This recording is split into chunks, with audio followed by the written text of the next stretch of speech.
Good morning. I'm Amy Johnson from the Midwest Manufacturers Office, extending a warm welcome from Tri-State Manufacturers Association, Central Minnesota Manufacturers Association, and Arrowhead Manufacturers and Fabricators Association.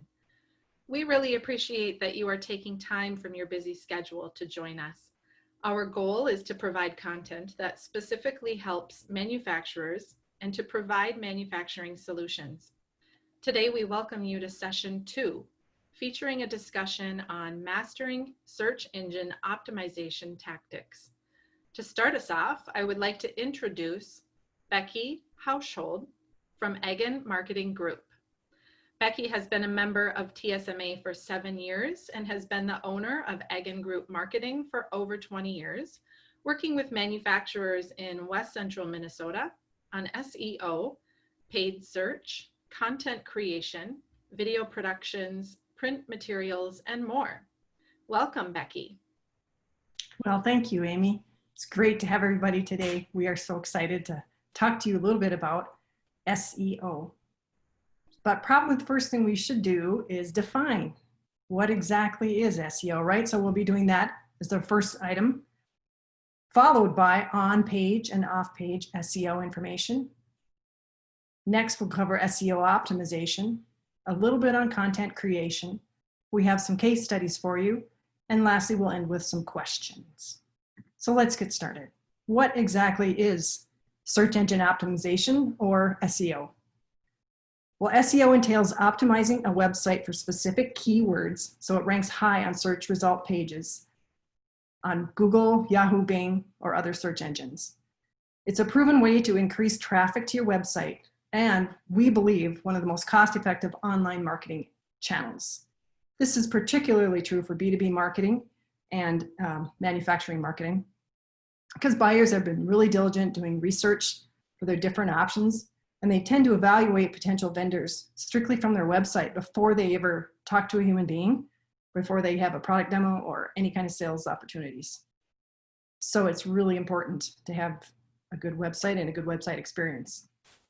So how does the search engine thing work? So for you, those joining us today that don't have a lot of experience in SEO or not a lot of understanding about it, I'm going to cover the basics here a little bit before I hand it over to Marty to get into more detail. So let's start on the right-hand side of this infographic. Now you've built your website. Let's say you've built your website, right? And you push the publish button and it's out there on the internet. So what happens then? Well, we have spiders. There are bots and spiders, we call them, that are employed by Google and all the search engines, and they actually have huge departments, huge buildings full of computers that have their spiders just crawling websites. That's all they do. Giant, huge warehouses full of them. So those are the spiders, and they will, after your website is published for a while, they will crawl your site. And if you're going down to the left there a little bit, they'll evaluate and learn about your web pages, and they'll analyze what we call the metadata and the keywords. Now they'll go through, moving off to the left here, the spiders will crawl from page to page and build a list of word content of everything that's on your site. And then they move up and they combine those findings from each page and they build an index and they build large databases. So if your site isn't changed very often, you're going to be stored way back in the old databases. Now those spiders report back to the search engines with results.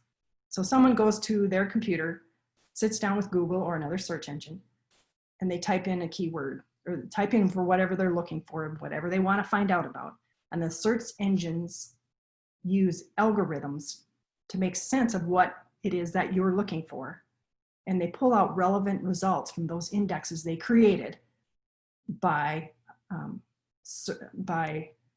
crawling through all your web pages on every website in the world, which is pretty mind-boggling, really, if you think about it. So the end goal of that, right after you type in your keywords, like in this example, type in chemical dispensing system manufacturer, and what comes up is we call our SERP, or search engine results page. Now what we see here on the top, in the top 5 positions, are paid ads. So, or pay-per-click, or other terms people use, SEM, sometimes they call that, but it's an opportunity for buying an ad and paying for someone to click on it. That's not what we're focusing on today. Today, we're going to be focusing on SEO, search engine optimization, and getting yourselves into organic results, which is pointed here, the Hydro Systems Company. That is the ultimate spot where you want to show up as the top results in the organic results. That's what we're aiming for. So that's what we're talking about today. And why is SEO important for manufacturers? Because the higher your site ranks in search results, the more clicks your website receives. And those are the most coveted things that we want, are clicks, because it drives more leads. Improving your search ranking improves the amount and quality of leads that you are going to get from your website. And you want to outrank your competitors, because you likely don't know what your key competitors are doing in regard to SEO. You probably see where they're ranking, right? But you don't want to lose ground to them. You want to be competing with them on the same level and close to the same place in the results. You want to create results with organic. Though we are proponents of paid campaigns, it's going to vary depending on the situation, whether it's going to make sense for you or not. But ranking high organically is good for everybody, and it leads to quality leads and increased sales. And this is a beautiful way and a perfect way and a wonderful way to target your ideal prospects. And when it's done right, you can target your exact audience that you want to do business with. And this is one of the greatest changes I've seen in the last 20 years. And this works so much better than most of the stuff we ever used to do, and why I love it, honestly. And now I would like to welcome a member of my team, an SEO strategist.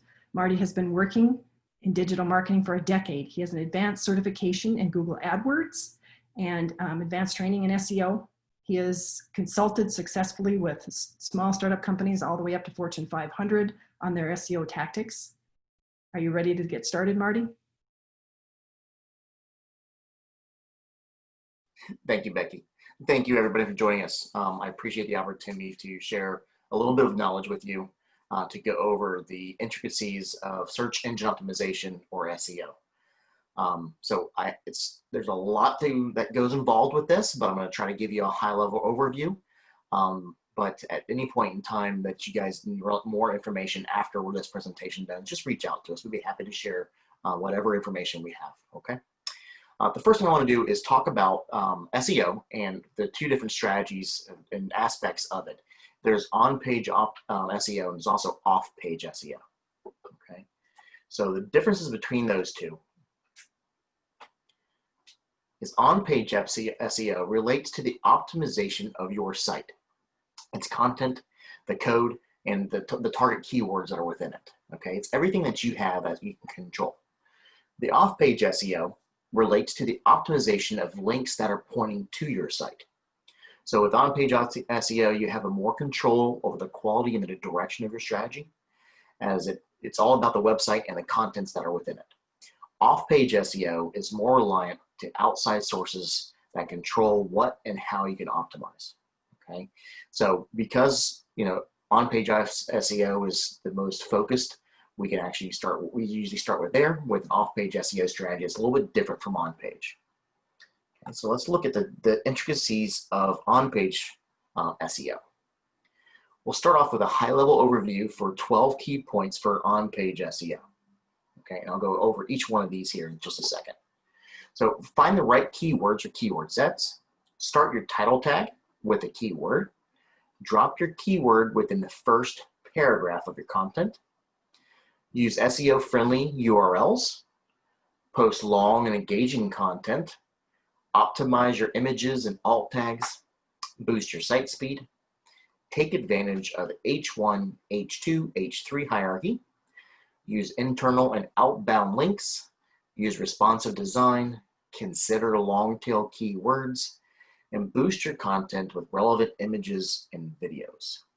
Now, that's a lot, right? That's 12 different items, and I'm sure some of you are going, huh, I don't even know what some of that stuff is. So let's take a little in-depth look at what this all means.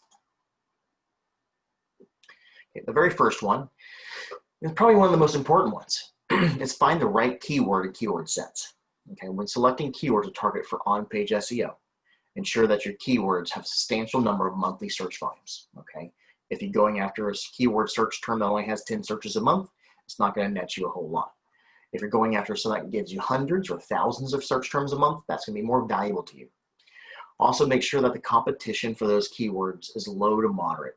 Okay, you want to start off that way, because that way, if it's low to moderate competition, meaning it's going to be easier for you to get those rankings. You're going to see the results a lot faster.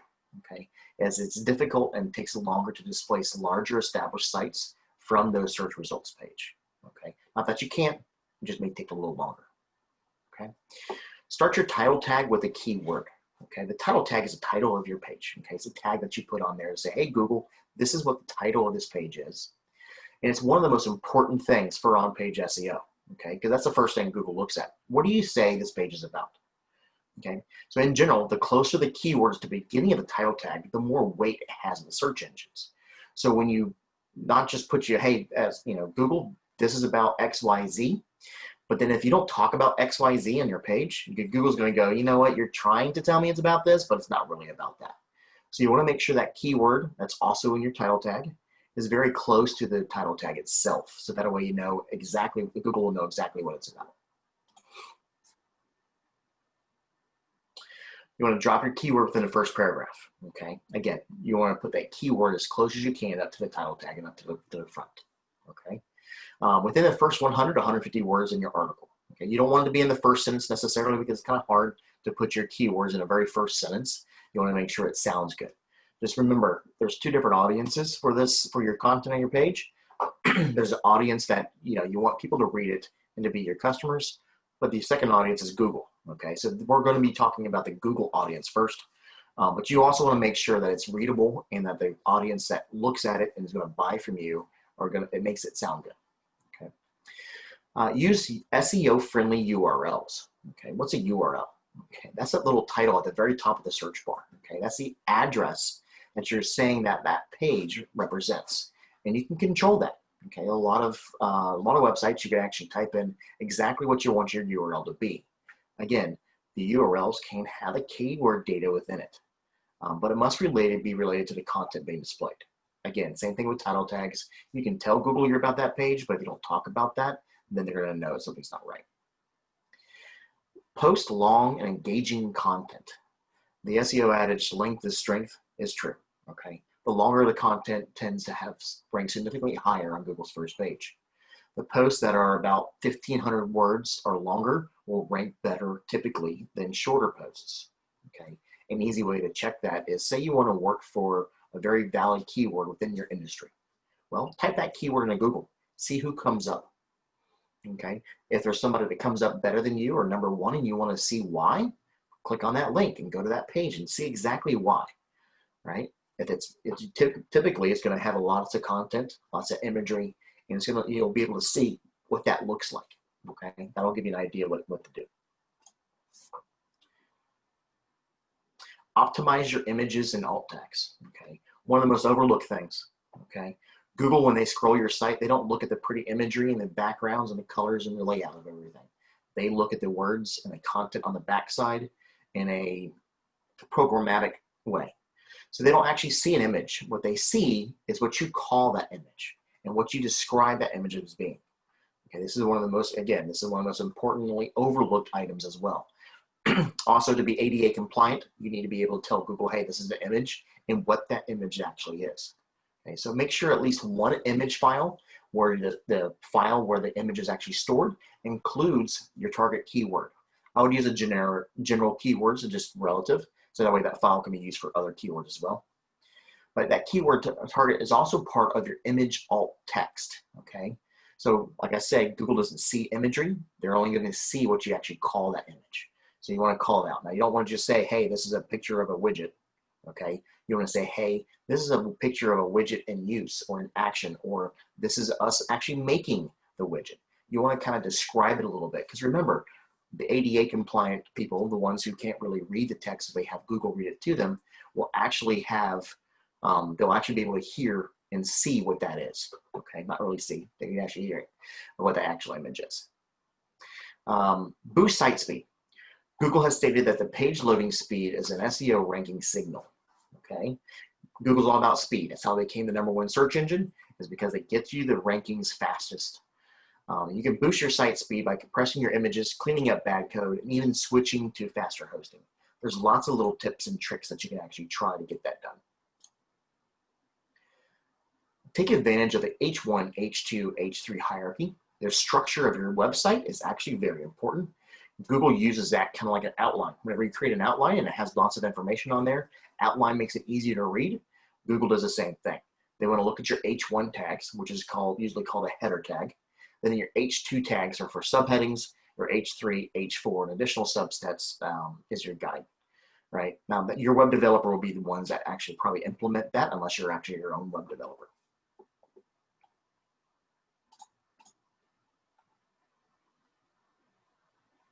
Okay. Use of internal and outbound links. Outbound and inbound linking is critical to healthy SEO article. Internal linking refers to the linking of other pages to your website. External links are the links that are going from up to other websites. Okay. Outbound link means you're going to link out to Wikipedia for more validation or more information that the client can look up. Inbound linking means I'm going to send you to a blog page that describes this more in detail. Okay. Again, those are two very important things. Just because you send somebody off-site to get more information doesn't necessarily mean it's a bad thing in Google's eyes. That tells Google that, hey, look, I am more interested in making sure you make an educated decision. Okay, so I don't think that's going to be a bad thing. Use responsive design. This is also very important. Google started penalizing mobile unfriendly sites in 2015. Okay, those big, huge changes they make, right? And now with mobile first indexing now live, a mobile optimized site is now an absolute must. Google understands that most everybody now searches through a cell phone rather than on desktop computers. So therefore, if you create a brand new site, they're only going to crawl it for mobile friendliness. They're not going to crawl as a desktop. The older sites that have been around for a little bit longer, they're still indexed as a desktop, but that's slowly changing. Google's starting to go through, and everything needs to be optimized for mobile, okay, for mobile site. So make sure if you have an older site that it is mobile friendly. Consider long tail keywords. Long tail keywords are keywords that are very specific to your product and to a buying action. Typically, long tail keywords are comprised of 3 or 4 words. Focus on long tail keywords that have relatively good search volume and low to moderate competition. Okay, long tail keywords. I want to go buy some shoes. Well, that's pretty generic. Am I going to buy high heeled shoes? Am I going to be tennis shoes, or what am I going to buy? Blue shoes. Okay, a little more descriptive. Now they're blue. Blue suede shoes. Okay, don't start singing on me, guys. But blue suede shoes is even more specific. Okay, blue suede tennis shoes is even more specific. Blue suede tennis shoes size 11 is extremely specific, and those are the long tail keywords. If you really want to target your correct audience without getting a lot of traffic that's not related, use long tail keywords. Okay. Last on that list of 12 is boost your content with relevant images and videos. Okay, one of the things that Google looks at is interaction. Okay, engaging images, videos, and diagrams can reduce bounce rate and increase time on site. 2 critical user interactive ranking factors. Okay, so when someone goes to your website, they see a lot of content, they're like, you know what, I don't really read all this stuff. I just want to know the nitty-gritty stuff.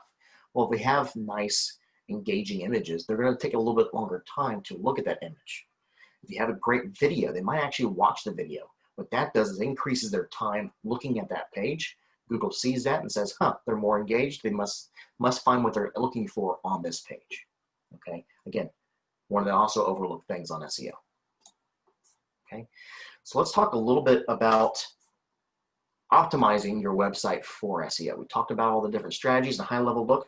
Let's talk about how to optimize it for getting SEO rankings. Okay, the high-level overview. Keyword research. Okay, it's extremely important. Not all keywords are created equal. You need to have the proper research into how your clients search is crucial to a great, successful SEO strategy. Just because you might call one thing a widget may not be exactly what your clients are looking for. They may not even know that your product actually exists.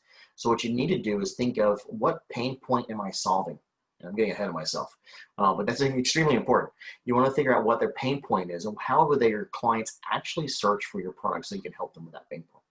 Okay, adding content with calls to action is just the beginning of this whole thing. Okay, but make sure your content does have calls to action. You need to kind of guide them in the direction you want them to go. Is it to call you? Is it to fill out a form? Is it to buy your product directly? You need to kind of guide them in that direction you want them to be. Technology, site speed, again, extremely important. Indexing and a search-friendly CMS are basics that can't be overlooked. It needs to be crawlable and optimized for mobile if you get the most out of Google. Optimization, accurate page titles with descriptive URLs will start the process. Optimizing the content and meta descriptions will assist in getting the most out of your efforts. And that's all before you actually add words and content to a page. Okay, there's a lot more to SEO than just throwing up a paragraph. Okay. Let's talk a little bit about SEO strategy and to rank your website organically. The first step is going to be your keyword analysis. Again, you have to do your research. Okay, keyword analysis, not just going off of the keywords that you think in all your products and your pain point, but everything you want Google to understand that you are the expert in that industry and that you are the expert for this product and how to solve these pain points that your clients have. Okay, so even keywords that may not be directly related to a sale may actually be good to include into your content to get them as a relative search. Okay, information architecture, the architecture of your actual website and how it flows is extremely important. You need to make sure it's easy for Google to crawl in. Content development is one of the most important things as well. You need to make sure you have your content on there so that way Google knows exactly what you're about and thinks that when someone types in a search term, they know you're the expert on that search term and they're going to find the answer that they seek. Search engine submission, okay? Another thing, if you want to get faster results with SEO, you need to start working on your SEO. Every time you add in a content page, submit it to Google so that way they can crawl your site again to go, oh, you made changes. Let me adjust your rankings for you. Okay, you need to tell them to do that. If you're waiting on them to do it, it may take a while. Okay, linking analysis and strategy. Okay, there's a lot to internal linking and external linking that you need to take advantage of. Okay, again, that's part of your information architecture. Everything kind of needs to flow together and be linked together. And last but not least, analytics and reporting. You have to be able to track and measure in order to be successful. If your efforts aren't succeeding and getting you more visitors and more business, then you need to adjust your strategy. Okay, and the only way to do that is by having analytics and being able to report on your efforts. Okay, SEO methodology in 5 somewhat simple steps. Okay, you need to initiate a research phase. Okay, are you guys doing the right things? You need to understand your business and not understand your business, but actually understand your industry and the business that the people are trying to do with you. Okay, the strategy and tactics you use. You need an in-depth audit on everything on your website. You need to do a competitive analysis. You need to outweigh the opportunities and the risks. Okay, it's all about the data ahead of time. Then you plan. Okay, based on the information you've gathered, you need to have the setup phase. You need to do more of the right things that you've already been doing. You need to review the strategy. You need to activate the plan. Look for suggested resources. Update processes. Forecast and ROI estimation. So that way you know, okay, if I'm going to do this, is it going to be worth it in the end? Okay. Then it's a fix phase. Okay, real simple. That's the optimization phase. Fixing all the issues with maximum impact first. They can include better analytics, okay, which is usually a plus. Technical updates, content updates, link building, social signal management. Okay, linking your social signals to your website is very important as well. Link cleaning up and penalty fixes. You might be penalized, you may not even know it. And conversion fixes. Okay. Next step is submission, execution phase. Taking the business to the next step. Training and process upgrades, execution of inbound marketing programs and campaigns, submitting changes to the search engines themselves. Okay, again, don't wait for Google to scroll your site. Submit it to Google. Let's say, hey, I've changed something. You need to take a look at this. Okay. Improvement, integration phase. Okay. Lift the game and reset the benchmarks. Insights and reports to validate learning. Recommendation for ongoing campaigns and digital marketing management. Those reports are very important to make sure you know what you're doing and make sure you're on the right path. You may have to readjust and change your strategies in that stage.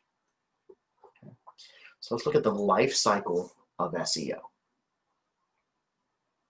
Okay, the first step is going to be SEO friendliness analysis. Okay, is it your site really SEO friendly? Keyword and site content analysis. Does Google or other search engines know what you're about? Meta tag and site structure analysis. Can Google or other search engines find you?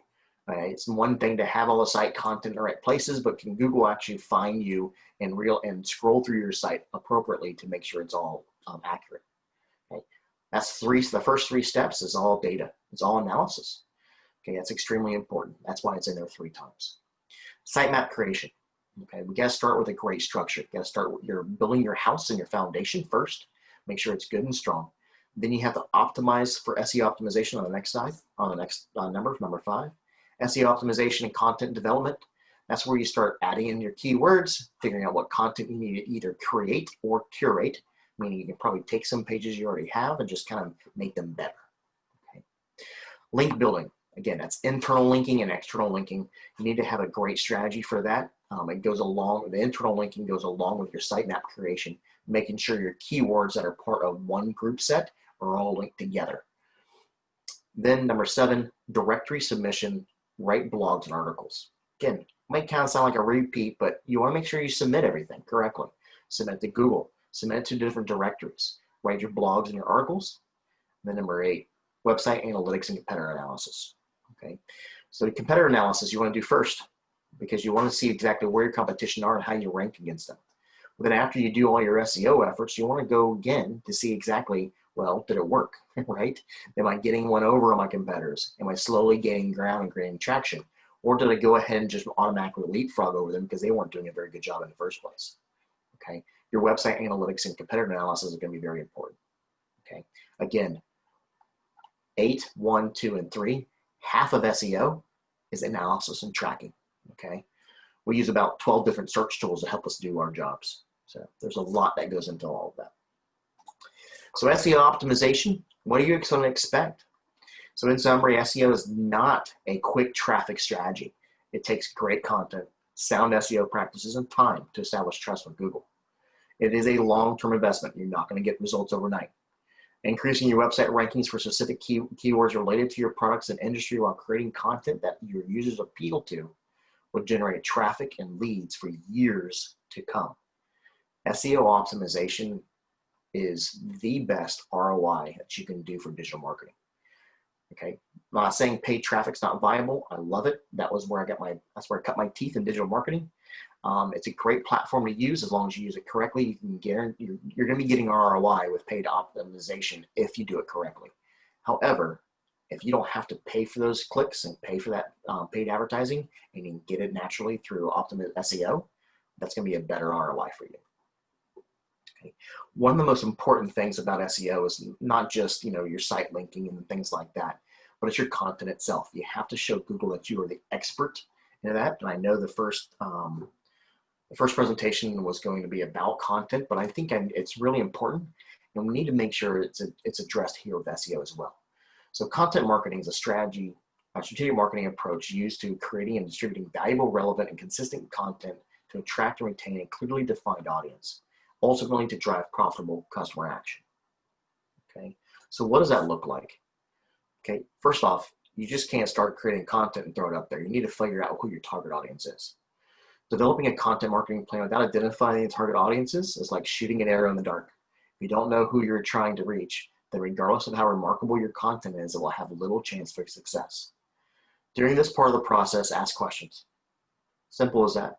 What types of issues am I concerned with? What are their pain points, basically, right? What types of information do they consume to address those issues? Okay, where do they get that information now?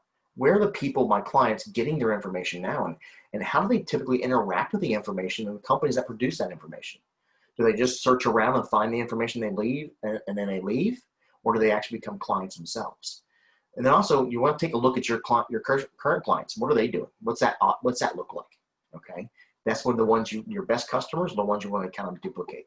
Okay. Yeah, I'm just going over high level of this. I know you guys already had an in-depth look on this, but content's extremely important. And it's good to have a good mix of your content, okay? So the purposes of your content, you want to have a good mix. You just don't want to provide relevant information, okay? It's great, but you don't want to just do that. You also don't want to just teach them on how to do something. Okay, you want to do that combined with your relevant information, as well as start a conversation. The more engagement you get out of your target audience, the better overall results you're going to get, and the more engaged customers you're going to have. You also want to inspire, okay, and entertain. It's okay to post something funny on social media.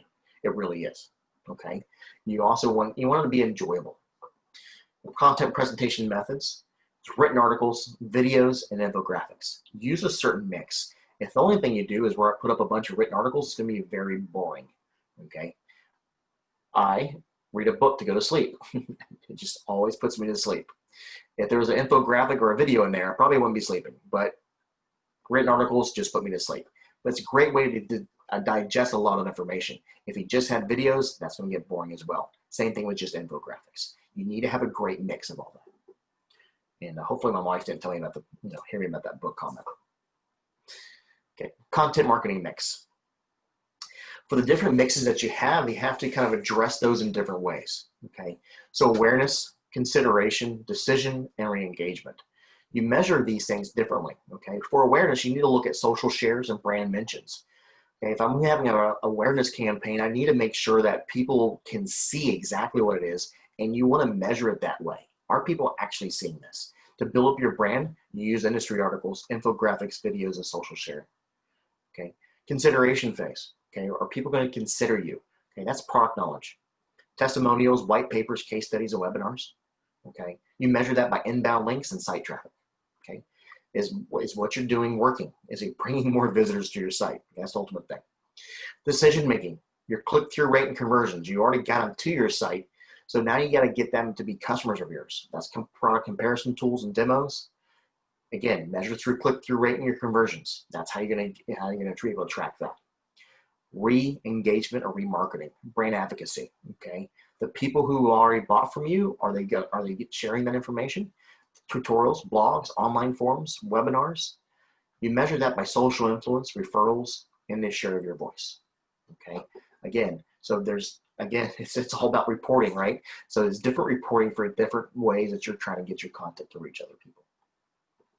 Okay, so let's go and let's talk about how SEO and how all of this can actually help you. Okay, so I have a case study here. Okay, this is somebody that's in an industrial medical mobility manufacturer. No, this is not like one of those little scooters. Okay, this is industrial stuff. Okay, they came to us because they have a brand new website. They have 20 pages on their website. They sell and lease 4 different types of industrial mobility devices in multiple configurations. So you can get different things on it. You can make it powered, you can make it not powered, you can have it go up to 1,000 pounds if you need to, you can do all kinds of things. We started the structure on the site. We started on the site structure and internal link building and content optimization. They had content on their site, but it just wasn't really easy to read and look at. We focus on the highly targeted keywords to avoid any bad traffic. Again, they're not doing the mobility scooters. That is flooded with bad traffic. They're going after industrial medical devices, okay? Very small industry. So conversions actually increased the same ratio, and this was verified by the client. We didn't actually have that part of information here because it was something we didn't focus on. We're focusing on getting results right away. So the client started in February, ran until June. They were only getting about 210 visitors. At that point in time, they realized they needed help, okay? After 4 months of SEO, now this is only after 4 months. SEO is a long-term approach, not a short-term approach. So I was really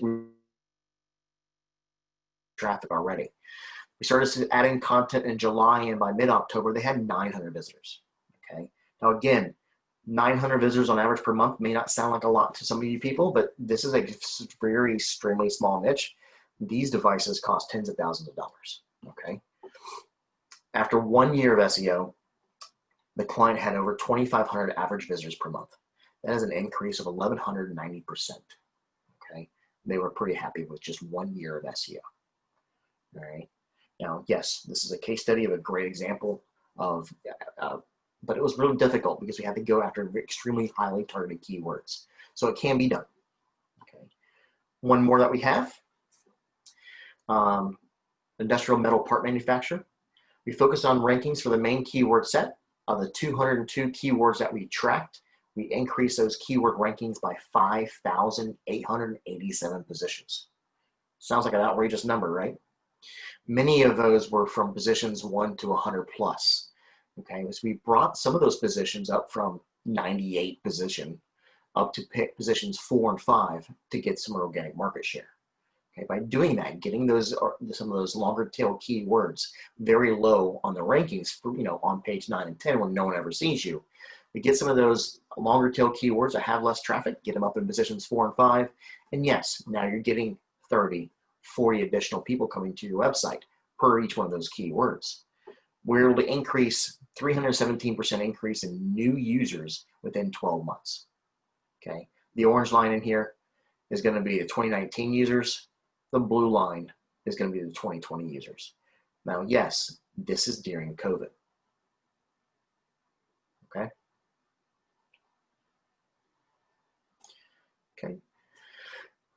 I left a lot of time here for questions because I know you guys are going to have some questions. So please, by all means, let's ask some questions. Okay. I'll be happy to answer anything and everything.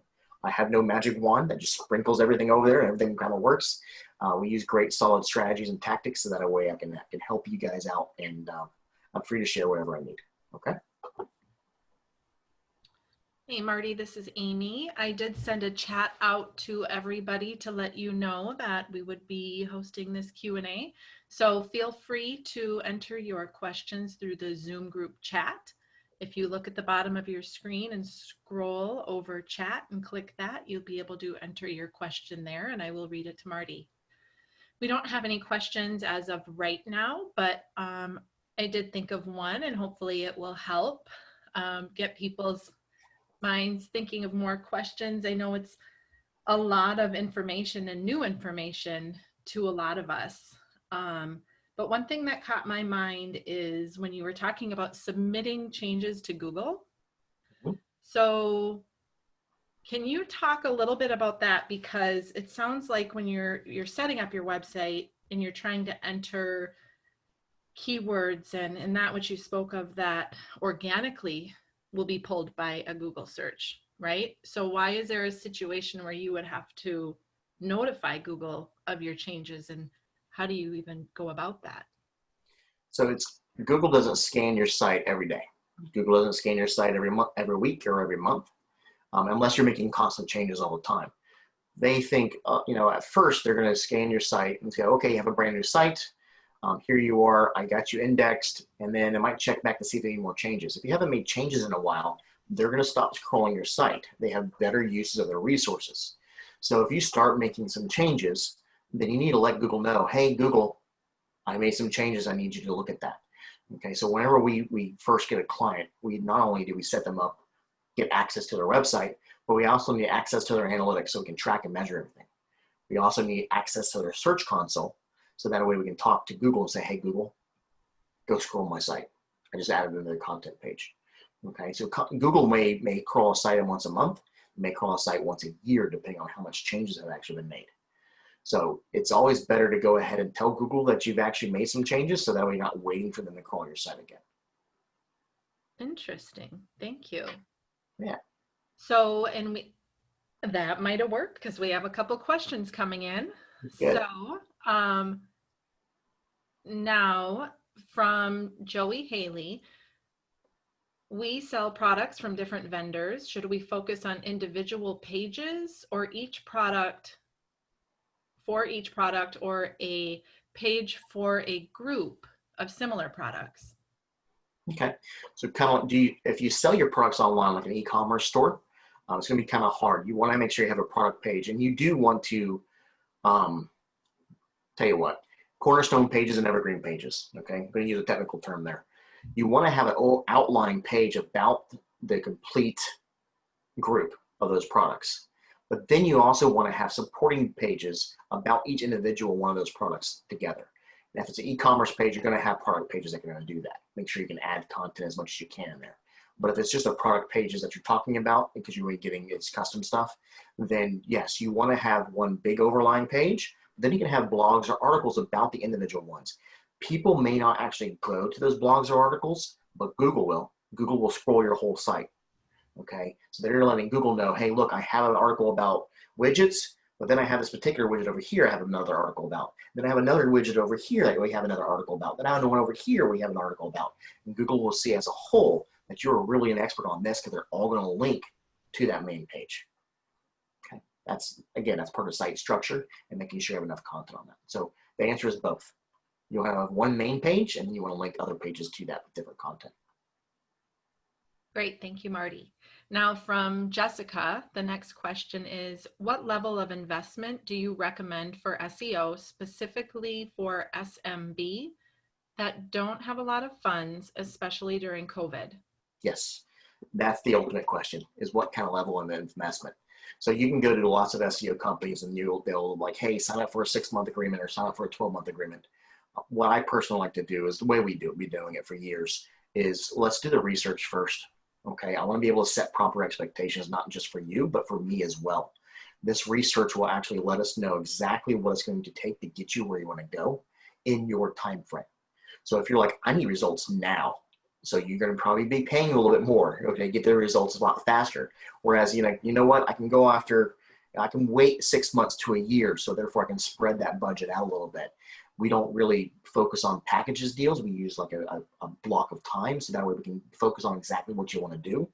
So telling you exactly what you should allocate to that, it's a really tough question without knowing a lot more information, but I would do the research first to figure out exactly what you need to have, and I wouldn't go over what you need. And hopefully that answered that question. Thank you, Marty. So from Becky, can you describe where the Search Console is? Yes, I'm just trying to figure out, just if you search for Google Search Console, it's part of the Google network. It's part of Google. So if you just do a Google search for it, I don't know how to do that with a presentation right now. But yes, just do a Google search for Google Search Console and it'll pull up and you just sign up your website to that. Basically you're telling Google, hey, look, I am the owner of this website and I am the moderator of it and the admin of it, and you're going to be able to tell Google about your website and to do what you need to do to get them submitted. Okay, and that's also where you tell Google about changes. Yes. Okay. Mm-hmm. Which answers another one of our questions. All right, next question. Thank you very much. Does having 3 completely different brands hurt or help in SEO? Yes. Next question. No, I'm just kidding. Okay, well, and there is a little bit more to that, but I wanted your initial reaction. Yes. So next part of the question is, I'm not sure if we should break out the brands into their own sites or keep building our sites as it is. It's very slow from all of the content. It's going to define your resources. Okay, if you have enough resources to break your brands out, well, guess what? Now Google's going to see one website dedicated to this, one website dedicated to this, and one website dedicated to this. However, you do not need to break them out. Okay, you can have one large site, okay, dedicated to everything, and that would be just fine as well. But you have to have clearly defined topics for each one. Again, it goes down to site structure. So if you have brand A, brand B, and brand C, and then all the pages related to brand A is underneath brand A's hierarchy, everything related to brand C is under that one, okay? You can do that, or you can break them out where you get more hyper-targeted. Again, it can go both ways. It's going to depend on your resources and what you have capabilities to do so. If you have limited resources, then putting them under one platform would be good, as long as they're related industries. If they're completely unrelated industries, break them out. Wonderful, thank you. Any other questions? We have some time here. If you have questions, feel free to send them through. Okay, while we're waiting for the next question, let me mention one more thing too.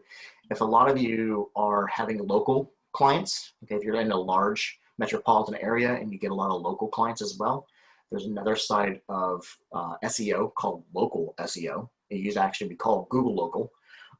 Google has GMB, okay? That stands for Google My Business. Again, it's another thing through Google. That is extremely important, not only for your local clients, but also for national clients as well. It helps Google see that you're more relevant and has a lot more information on there.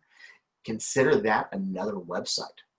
You can have a terrible looking website, but your GMB will act like another website for local searches. Let me describe that. Just let me know when you have another question. I can revert. Your GMB will actually, if you type in pizza, you're not going to get pizza from Chicago and California and New York City, right? You're going to get pizza local to you. That's a local search. So a lot of your keyword sets might be a local in this indicating as well. So therefore you want to have those keywords within your Google My Business, and you throw those keywords in there by doing small little posts, also your reviews and your questions and answers, and your answers back to people who put in reviews. Okay. Now, if you don't have local search, you still want to set up a GMB because you want Google to know, hey, look, I'm here. This is where I'm at. And you can actually add more validity to your location, even though if you're not a local search type of keyword set situation. It will just help validate your website and just link those all together. Okay. Any other questions? Marty, I do have a follow-up question if you can answer it. How can we measure the speed of our site? There are several search tools. There's several tools out there you can do that with. Google has one. I would use that one. We have a couple tools that we use as well, but Google works because it's Google, and that's the site speed thing that they use as well. You want to make sure you check your site speed regularly. A lot of times you might have something on your site. Let me tell one thing that kind of helps. The little chat boxes that pop up. Okay, they're great, right? You want to get engagement from somebody. However, they're terrible for site speed if you do them the way they say to do them. Okay, you have the header, the main body, and the footer. Okay, just think of it like a page. That's how your website's set up. Okay, in your header, they say, hey, put your chat box in your header. Well, when Google scrolls a site, they go through and look for all the content in there. It's also code. They go through the code as well to see where you're sending people and what you're trying to do. Well, if your chat box is in the header where they want you to, because it loads faster, it loads first when somebody goes to your page, Google is kind of jammed up in there and will slow down the main body of your page. However, go against the recommendations, put that thing in the footer. It does not need to load up the first thing on a page. Okay, it's fine. It can load up a split second after everything else on the page. Okay, people won't notice a difference, but Google makes a big difference of. They'll read your header, they'll read your main body to know what you're about first before they get all jumbled up in that little bit of code for a chat bot. Okay, just little things like that will help your site speed of your page. Just a lot of those little things will add up to a lot. Okay, image sizes is another big thing as well. If you have a big huge image and you just kind of like resize it to fit in your page, that's fine, except Google's going to see the big huge image and not the resizing part. Okay, so you want to compress that image. There's also a new format for doing images. So if you have a site that's a couple years old, there's a new and your site is image heavy and it's slow, you might want to do the reformatting of your images to the new format, so that way it's a lot easier for Google to crawl it. Okay. Any other questions? Those are some great questions, guys. I really appreciate that. If you guys have any more questions, you have our email and our contact information there. Again, let us know. We'll be happy to answer anything and everything. Okay, we're not going to give you some kind of big, huge sales pitch. We just want to be able to help you guys out. And if you guys do need help, we're here to help as well. Marty, one more question for you here. Where do you find out about the new image formats? That is a fantastic question, and I will have to revert that to my actual SEO team. I don't actually know. They told me about it. I haven't used it myself, so I can't be the ones to tell about it. So I will find that information out, and if you check back with us, we'll have that information for you. All right, great. And to answer a question, yes, this session is recorded, so it will be offered in time shortly to your local affiliate MMA site. Excellent. Time for one more? Yes. All right. I read it. So, I read an article about zombie pages. Is it true that too many useless pages will decrease SEO? Yes. Useless pages will decrease your SEO. So if you have a bunch of blank pages because your web developer is trying to figure something out, or you're doing some kind of strategy change, make sure they're not indexable so that way Google won't crawl it. Okay. Your web developer will know what indexing means and if they're able to be crawled or not. Now, not just because a page might seem useless, may not actually be useless. I found blog pages to be your highest ranking pages, okay, for keywords. Most of your inbound traffic, once you get SEO, a good foothold on it, you've been doing SEO for a couple of years now, most of your traffic will actually be coming from blog and blog articles. It's a great way to get new people coming into your website. And then from there, they find that information. That's why you want to have an internal linking set done. Then they can go to your product pages and find out what their pain points what solutions to your pain points, or what your solutions to their pain points are. Okay, that's where internal linking really becomes important, because a lot of your traffic is going to come into a blog article about a pain point. Okay, that's very important that way. So your zombie pages, which you might think is a useless page, might actually have good content on there that ranks.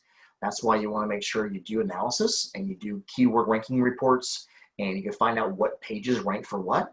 If you have a useless page, that's a good way to figure out, hey, look, is this page rank for anything? No? Okay, we can just get rid of it then. Okay, that's a good way to do that. But again, it's all about site analysis and these site tools and these to figure out and get your best results on that. And a lot of times you can probably just do, get a company like us to run a big, huge analysis on all your rankings and all your pages. And we can even do that once a year for you, so you can see exactly what the changes were year over year. That's even if you don't want to get into an agreement with us. We can do that as well as a one-off to help you out. Well, thank you, Marty. You're welcome. Thank you, Becky. And thank you very much, Amy. It was great to be here today. Thank you. Yeah, thank you, everyone. Very much to Eggen Group Marketing. As Marty mentioned, their contact information is on the screen here. Otherwise, you could reach out to any of our MMA affiliates and find that out, and we can help you as well get connected. So thank you very much for fulfilling session 2 of our marketing series. And for those of you that are participating, please pay attention to session 3, which is the marketing sessions typically take place the 3rd Wednesday of the month at 11 a.m. And I know we have a few coming up in the next couple of months. So all very exciting stuff and a lot of great information. So thank you, everybody, and have a wonderful day.